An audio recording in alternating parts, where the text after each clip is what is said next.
murakoze. Ndahera ku kibazo cyabajijwe na Eminyawe kubera iki igitaramo kijyanye kandi Kigali kikaba wa kane.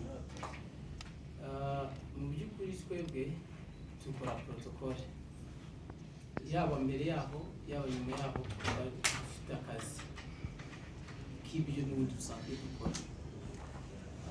So rero mu yindi minsi yose twararebye tubona kari akazi ntabwo dushobora guhakarira umukiriya, ntabwo dushobora kumubwira ngo twagiye ngo muri event, twagiye muri celebration. Umunsi twabonye tworoheye nka Kigali Protocol n'uwo kuwa kane, ubu indi yose dufitemo akazi kuwa gatanu, kuwa gatandatu, ku cyumweru. So rero nk'abantu nyine twebwe dufite intego zo gukora, niyo mpamvu twarebye tubona ko ku munsi wo kuwa kane twebwe tubereye, kandi ni celebration yacu, ni ukwishima, ni ukwishimana n'abanyarwanda. Umuntu udukunda, umuntu ukunda urubyiruko, umuntu ukunda ibyo bakora, ndabizi ko azaza kudushyigikira. Baba 10, baba 20, baba 30, umuntu uzaza ni uwacu nyine, ni uko n'ibyo dukora. Hanyuma twashizemo abahanzi kubera ko bashimye ibyo dukora. Ndakubwiza ukuri, abahanzi bose bashizemo bari supportive cyane kuko baradufashije yaba mu bitekerezo, kandi natwe nk'uko babizi tugenda tubafasha mu bihe bitandukanye bitewe na step bagezeho. Hanyuma ku kijyana kandi Kigali, mu by'ukuri iyi package bari bayiduhaye, nshimira cyane Emile nubwo atabonetse kubera akazi, umuyobozi wa package, bitewe n'urukundo akunda Kigali Protocol cyangwa se akunda ibyo dukora, yaravuze ngewe package muzaze ndayibahaye.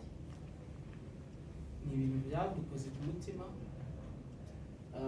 ariko nanone intego zacu kwari kugira ngo twishimane n'abantu, dukore igitaramo cyiza, dukorera ahantu hisanzuye, yaba kuri catwalk ku bakobwa bazakora zizagende neza bisanzuye. Niyo mpamvu ahanini tugitegurira abakobwa ko ni celebration, ni ibyishimo. N'abo bahanzi tuzaba twishimanye, nubwo bazadufasha. Hari ubwo ushobora kwihagera ugasanga ni live concert, ariko icyambere cyangombwa ni intego zabiduhuje, ni uburyo tuzaba tuje gufatikanyiriza hamwe. Ari nayo mpamvu mvuga ngo natangiye mbashimira, nta bya mirenge nabahaye, nta kintu mfite, ariko uburyo mwanshigikiye, uburyo amasaha mwayihanganiye, nta muntu tugeze tuvugana nabi, nabyo ni ibintu by'agaciro. Hanyuma ku kindi cy'amatike, amatike muri aka kanya ari kuboneka ku rubuga www.akadomo-noneho.com, cyangwa se ugahamagara kuri nimero 0782300778. Gusa ku munsi w'igitaramo nabwo amatike azaba ahari, kandi Kigali muzabona abantu bari kuyacuruza n'abatarashira cyangwa se yanashize. Nicyo navuga, nibaza ko kuri Emi nicyo namusubiza. Hanyuma kuri Akayezu, yabashatse kubaza intangiriro ya Kigali Protocol, igitekerezo ndibaza. Ubundi Kigali Protocol ngira igitekerezo nakigize muri 2008, ntekereza nanjye gukora ikintu nkiganye ndetse cyahindura kandi kigafasha urubyiruko. Icyo gihe rero ntabwo byahise bitangira, ahubwo kubera ko nk'umuntu wari uri muri entertainment, nk'umuntu uri umunyamakuru mugenzi wanyu, njya mu bitaramo bitandukanye, so narebye icyuho kiri mu bitaramo. Hanyuma ndavuga rero iki kintu nagikosora, ariko nkimara kubigeramo si ku bitaramo gusa, ahubwo nabonye ko ibintu byose bikeneye protocol. Ibindi byose yaba ku bitaramo bitandukanye, yaba kwakira abantu kuri Kigali Protocol, naho twahashize imbaraga, yaba abakobwa bagaragara ku byapa bitandukanye. Ibyo byose ni ibintu twabonye, tubona ko bikenewe, tubona ko tugomba kubikora, kandi ngira ngo mwabonye umusaruro wabyo. nyuma y'ibyo byose, nyuma yo gutekereza ibyo twatekereje ku izina Kigali Protocol, ubundi Kigali Protocol ni izina n'ubundi rigendeye ku bukerarugendo. Murabona ko mu Rwanda n'ubundi igihugu cyacu cyimikisha iterambere rijyanye n'ubukerarugendo, cyane ko nta byambu dufite ngo wenda turasarurira ahangaha. Ubukerarugendo nibwo bwimikirije imbere mu gihugu cyacu. So ndebye rero twebwe abo bantu bazaza batugana se bazakirwa gute, tuzabakira gute, ese niba zijya gushaka uwo mujyi wa Kigali urimo iki bazabona iki? Cyane ko abantu baza ukabona bari kujya mu ntara, bari kujya mu birunga, bari kujya ahantu hatandukanye, ariko se nibaza aho bazahera, cyane ko protocol ubundi hera ku kibuga cy'indege. Umuntu aje azakirwa gute, azayoborwa gute, bizagenda gute?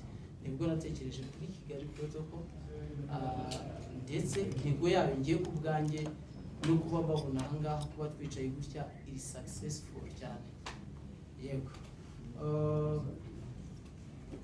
hanyuma icyo tuzamurika muri aka kanya kiracyari ibanga ko tugishe abanyarwanda, ariko nanone ku byo tuzamurikamo bike harimo abakobwa bafite impano runaka bazagaragaza, harimo abahanzi, harimo Kigali Protocol ibyo izakora bigendanye n'impano zabo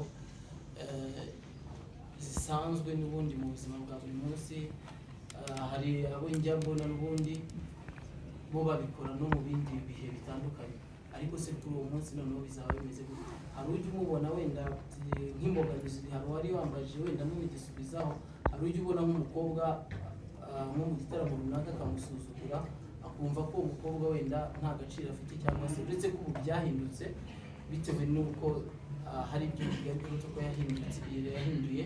Uwo bakobwa yaba abaheya mubonye muri Kigali Protocol amwakira neza ndetse akanamushimira, ariko mbere tukibitangira washoboraga kubona umuntu kabisa umukobwa aje kumwakira ariko ukabona nta gaciro, uburyo ari kumwakira ntabwo nyine yaba uje amugana ngo mwakire, ntabwo nyine ni imyumvire, ntabwo wari ukwiye kugaya umuntu, ahubwo wagombaga kugenda wongera imyumvire kugira ngo abantu babyumve ko protocol.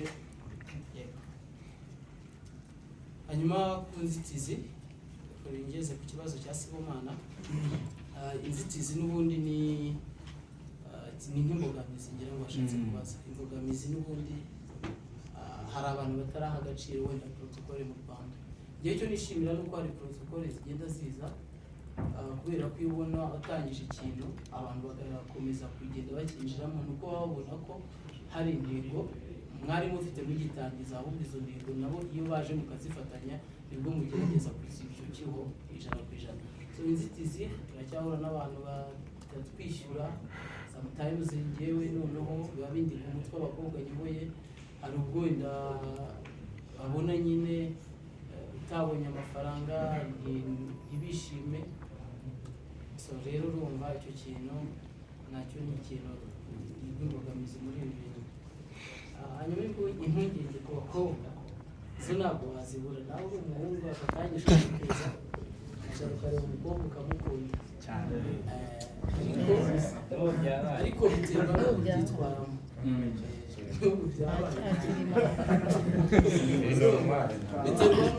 Biterwa n'uko byitwaramo n'intego ufite.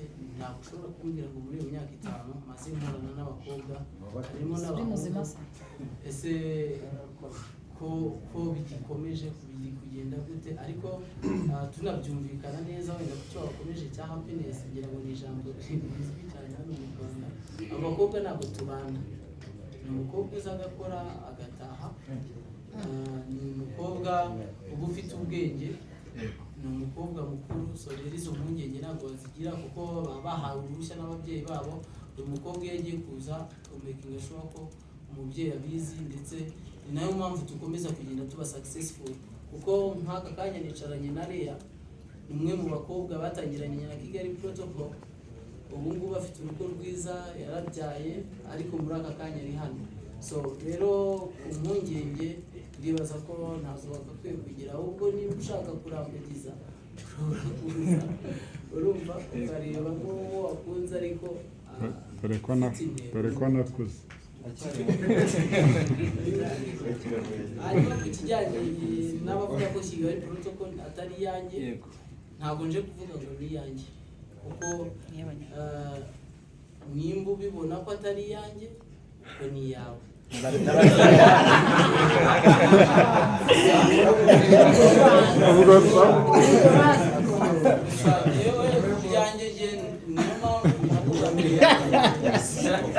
ndavuga mbere ngaragaye kuri press conference Sibomana nje kuvuga iki gitaramo kuko nanjye nta nubwo nari kwicara ariko byabaye ngombwa ko nanjye mbaha agaciro kugira ngo bazingire icyo mvuga.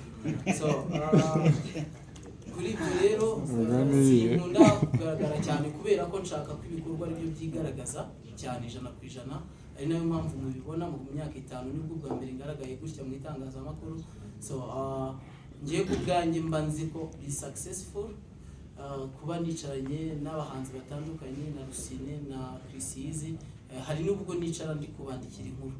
So iyo nicaranye nabo gutya rero nanjye ndi kuvuga kuri successful yanjye ngiye biranshimisha. So babivuga rero nta kindi kintu wabasubiza ahubwo wowe wabareka bakabivuga. yawe ni yawe. Ikindi ndibaza ko ubwo byose yari yabajijwe kereka icya Patrick niba ariko we yabajije kuri Chris Easy na Patrick Rusine. Bwana Joshua namubajije. kuki Nakubajije ngo ashize imyaka 5 kuki wahisemo gukora event nyuma y'imyaka 5, ese ni event izajya igaruka nyuma y'iyo myaka 5 nanone kuki wahisemo kuyikora uko imyaka 5 ishize? Urakoze Patrick icyo kibazo. Ntabwo ngiye nje gutegura ibitaramo, ngiye nje kwishimira ibyo twagezeho mfatanyije namwe, mfatanyije n'abahanzi. Niba ngombwa ko hari igihe dukora tugakenera kukimurikira abanyarwanda tuzagikora kandi tuzakibamurikira, ariko muri aka kanya ntabwo ngewe nateguye iki gitaramo mvuga ngo ngiye nje kwinjira mu gutegura ibitaramo. Nikigenda neza ndabizi ko zishima pe, kuko ujya unampamagara ukambwira press conference irahari n'iki twatangaza ni sawa, ariko nanone ntabwo ngenje gutegura ibitaramo, nta n'ubushobozi mfite bwo kugitegura, ariko nibiba ngombwa ko ari cyo dutegura tukabasha kukimenyekanisha tukabasha kugikora, kuko twebwe ahanini twebwe dukorera abahanzi, dukorera abakora, kuko nta kuntu ushobora kumbwira ngo Chrisizi turicaranye ahangaha hagiye gukora album, umwe mu bahanzi beza b'igihugu igihugu gifite giye gukora album ngo tukibuzemo.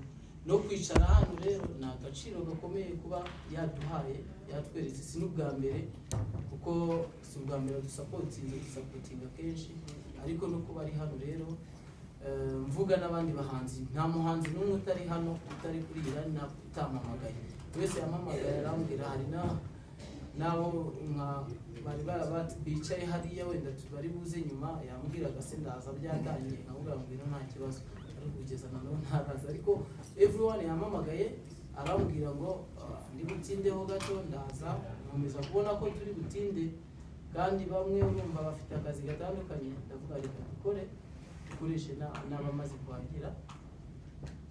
So rero kugira nagusubiza kuri iki gitaramo, ntabwo nzakomeza gutegura ibitaramo. Thank you so much Joshua. Ubwo n'abandi twakwihutisha bagiye babazwa ibibazo kugira ngo tugere muri session. Patrick Rusine nawe twaheraho ku bibazo wabajijwe kijyanye n'uko usanzwe ugaragara ko bakumenyereye muri character ya gusetsa, abantu bari expecting kuri stage, kugira ngo tubihuze ariko tunagerageje gucungura igihe ko hari n'abandi bafite ibibazo byose. Murakoze yambajije ibijyanye no gusinda, niba uko nzakomeza gusinda mu gihe inzoga zikiri muri kampeni yo kuzinda umuntu ntabwo yabura gusinda, ariko nanone biterwa n'umukiriya. Ntabwo namufata nk'umukiriya Joshua, ni inshuti yanjye cyane ko ubu ngubu uko ari kwizihiza imyaka 5 Kigali Protocol imaze ishinzwe, nanjye niyo ndi kwizihiza maze ntangiye kariyeri yanjye y'urwenya. Rero urumva ni ibyishimo cyane kuba iyo myaka 5 igeze, uyu munsi nagirirwa amahirwe nyine yo kuba naba hafi y'uwo muntu nawe twatangiye muri icyo gihe kimwe n'ubwo yari afite. ubwo rero we niwe uhitamo icyo abo ansaba. Iyo yishimira yuko nkoresha karagiteri y'ubusinzi niyo nkoresha, yishimira yuko nkora gusa bisanzwe ndi kunywa amazi nabyo nta kibazo, cyane yuko nko kuri radiyo ntabwo mba nasinze, ariko n'urimo hano wenda wifuza no kubona nasinze nawe azagura kandi ni karagita, ntabwo bisaba yuko umuntu agomba no kuba yanyweye inzoga. Ubwo rero ntekereza yuko n'ibanga mbese ry'umunsi wo kuwa kane. Thank you so much, Chris Easy, about your performance. Mwakoze nasubiza umuvandimwe Patrick. Mbere yo kumusubiza navuga ngo icyo nabanza kuvuga kanshimira abanyamakuru none kuko buriya nizera ko mu gukora k'umuhanzi cyangwa se like kuba umuhanzi yava ku rwego rumwe akajya ku rundi mubigiramo uruhare navuga ngo rukabije runini cyane, ushobora kutagaragara gutya hanze ariko ruba ruhari. Kuri Patrick rero navuga ngo wenda rukana kera kitaba cyaragenze neza ubu waracitswe kuko burya sibundi navuga ngo ubu ngubu ibintu bimeze neza cyane kabisa. ahubwo buriya rero umukoro wo kugutumira ngo nkabikwereka. Asante sana mzaba mari. Thank you so much for the session y'ibibazo. Kubera turi kwiyumva tuba turi kwiyumva navuga ko izina ryanjye na bagenzi banjye ni iby'agaciro gakomeye cyane kuko nko muri event wenda zagiye ziba mu minsi yashize ntabwo wenda I think bwa mbere ntabwo n'ababyinnyi kuri fano wenda bangana gutya cyane nanjye kuvugisha ukuri ni bwa mbere je muri press conference nyine kuri fano naje kubyina umuhanzi naje muri rwego tuje kugira ku giti cyacu. Rero navuga ko ibintu bishimishije cyane kandi na bagenzi banjye ni ibintu biteye ishema cyane kandi biragira imbaraga zo gukora cyane kuko urabona ko mu minsi ishize hari kunaka imyitwazaga wenda tuje kugira umuhanzi runaka cyangwa wenda tuje mu kindi gikorwa, ariko ndashimira Gibera nyine Kigali ko tukaba muri rusange kuba yaratekereje no kuri side y'ababyinnyi. urabona kubyina bigezweho kuko dusigaye dukora n'abahanzi cyane, ntabwo ko ahantu isi igeze danse isigaye ijyana n'umuziki cyane, natwe nyine dusigaye tugira impact runaka nyine mu iterambere ry'umuziki. Rero ni ibintu biduha imbaraga zo gukora cyane kandi binatwereka ko imbere ari heza cyane ko tuzakomeza gukora, tuzajya tunakora ibindi bitaramo. Rero navuga ko abantu nyine bagomba kuzaza tubashyira byinshi cyane bitandukanye, tubafite amapractice rero tuzabikora bitandukanye bishyashya, utugambo rero ntabwo bagomba kubura kandi nshimira n'abanyamakuru media muri rusange bakomeza kudushyigikira ko nka kera wasangaga umubyinyi ari umuntu nyine wezwe inyuma nyine ari mu marido nyine ugasanga bavuga umuhanzi cyane undi ntabwo bigaragara, ariko niba basigaye bavuga umuhanzi n'ugiye akazamo, niba umuhanzi asigaye akenera umubyinnyi kumufasha challenge runaka cyangwa kuba yamubwira kuri stage performance, ni iby'agaciro cyane kandi natwe ubwacu ababyinnyi muri rusange nyarwanda duteye ishema. Rero navuga ko biracyazanye natwe ntabwo twicaye, turacyakomeza gukora ibintu bitandukanye, ntabwo ko ibyiza biri imbere kandi nidushyira hamwe tuzanabigeza ku rundi rwego. Rero kantuwete kabisa kuwa kane tuzaba performance ikomeye cyane kandi n'abantu muri rusange bakora. Thank you, arakoze cyane, twatuye guhera hano kimwe.